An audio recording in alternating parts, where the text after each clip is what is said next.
नमस्कार दोस्तों, स्वागत है आप सभी का brain booster history YouTube channel पर। आज हम एक कहानी सुनने जा रहे हैं। उस कहानी का शीर्षक है विश्वास का ताबीज। हम हमेशा ऐसे लोगों से प्रभावित होते हैं जो कुछ अलग और श्रेष्ठ होते हैं।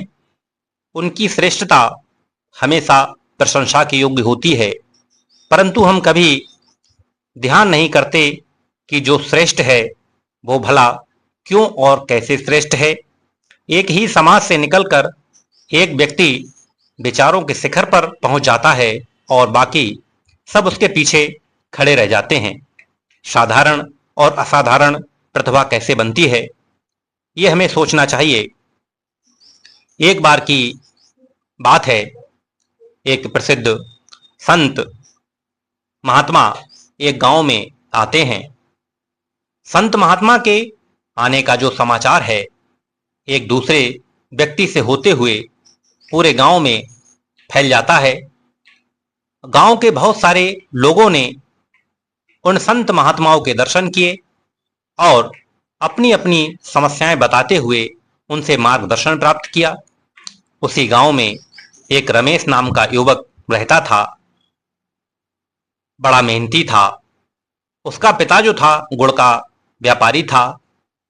रमेश पूरे दिन गुड़ की भेली तैयार करने में जुटा रहता था और बीच बीच में ग्राहकों को भी चलाता था और पिता लेन देन का सारा हिसाब किताब संभालते थे। इतनी मेहनत करने के बाद भी रमेश को उसके पिता के काम में कोई क्रेडिट नहीं दिया। वे हमेशा दूसरों से यही कहते थे कि रमेश कुछ काम नहीं करता, खाली रहता है। उसकी पत्नी को खर्च के लिए जब भी पैसों की जरूरत होती तो रमेश के पास एक भी पैसा नहीं होता था। वह एक एक पैसे के लिए पिता पर निर्भर रहता था। एक बार पत्नी ने रमेश से अलग कोई व्यवसाय करने को कहा, परंतु रमेश को अपनी काबिलियत पर, अपने ऊपर कॉन्फिडेंस नहीं था।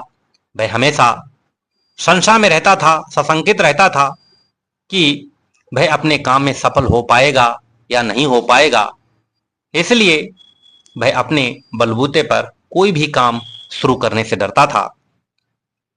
जब उसने संत महात्मा के बारे में सुना तो पत्नी के कहने पर वह उनसे मिलने पहुंचा।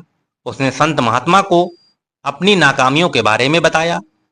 संत कहते हैं, मैं तुम्हारे लिए एक ताबीज बनाकर दूंगा, तुम मेरे पास कल आना। अगले दिन रमेश फिर से महात्मा के पास पहुंचता है।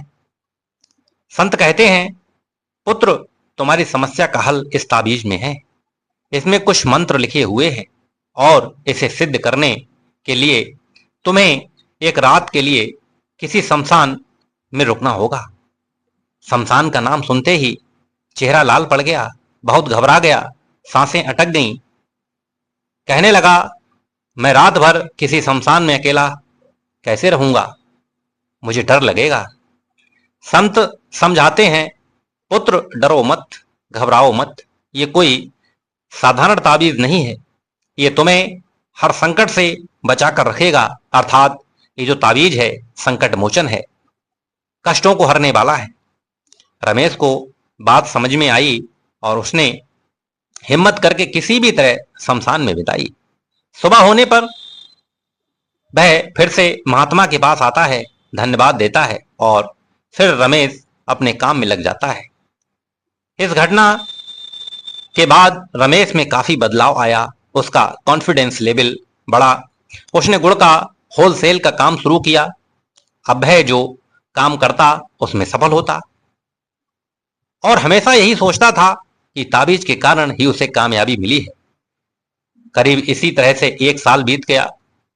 एक साल बाद फिर से उस गांव में संत महात्माओं का आगमन हुआ। जैसे ही रमेश को महान संत के आने का पता चला, तुरंत दर्शन के लिए पहुंचा और उनके दिए हुए ताबीज का बहुत सारा गुणगान करने लगा। तब संत बोले, जरा अपना वह ताबीज निकाल कर देना। संत ने ताबीज हाथ में लिया, उसे खोला। उसे खोलते ही जो रमेश था आश्चर्यचकित रह गया। ताबीज के अंदर मंत्र जैसा कुछ भी नहीं था। वह तो मात्र ताबीज का एक घोल मात्र था, यानी एक खाली खोल था। ताबीज का खाली खोल मात्र देखकर रमेश और भी अधिक आश्चर्य से भौचक्का रह गया। अरे, ये तो मामूली ताबीज है, फिर भी इसने मुझे इतनी सफलता कैसे दिलाई? संत कहते हैं, रमेश के कंधे पर हाथ रखकर, पुत्र, तुम्हें सफलता तुम्हारे विश्वास ने, तुम्हारे कॉन्फिडेंस ने दिलाई है, तुम्हारे भरोसे ने, तुम्हारी काबिलियत ने दिलाई है, किसी ताबीज ने नहीं दिलाई है।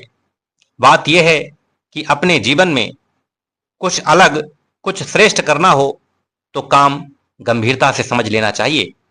पहले ऋषि, मुनि, सूफी संत इसलिए घूमते थे कि अधिक से अधिक ज्ञान हासिल करके मनुष्य को ऐसा समझाया जाए जिससे उनका जीवन आसान हो जाए। दोस्तों, ये एक सिर्फ कहानी नहीं, हमारे जीवन का आईना है। हमें अपने ऊपर आत्मविश्वास रखना चाहिए,